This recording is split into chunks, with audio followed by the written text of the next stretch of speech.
projet de loi 40 va aussi prévoir des nouveaux pouvoirs qui vont être octroyés au ministre, des pouvoirs qui vont être précisés éventuellement dans des règlements, puisque la loi va prévoir vraiment une habilitation réglementaire au ministre de l'Éducation pour ce qui est de certains items, certains pouvoirs. Donc, je vais vous les énumérer rapidement. Le premier, c'est qu'à la demande d'un centre de service, d'une majorité de parents ou d'électeurs, ou même de sa propre initiative, le ministre va pouvoir modifier le territoire d'un centre de service scolaire, ou même d'abolir un centre de service ou d'en instituer un nouveau.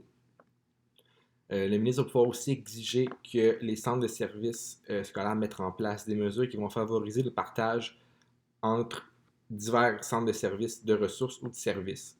Le ministre va pouvoir aussi déterminer les modalités d'élection des membres des conseils d'administration autres que ceux élus conformément à la loi sur les élections scolaires. Il va pouvoir établir des exigences et modalités relatives à la formation continue des enseignants. Il va pouvoir déterminer le contenu et la forme du rapport annuel des centres de services ainsi que des conseils d'établissement.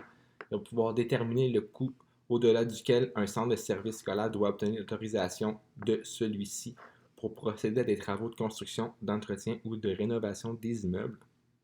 Le ministre va aussi établir pour les centres de services scolaires des normes d'éthique et de déontologie qui vont être applicables aux membres des conseils d'administration autres que ceux élus avec la loi sur les élections scolaires. Donc, pour ce qui est des centres de services francophones, il y a des normes qui vont être prévues pour l'éthique et déontologie. Puis pour ce qui est des centres de services anglophones, comme on l'a vu tout à l'heure, il y a une obligation qui est de prévoir vraiment un code d'éthique et déontologie.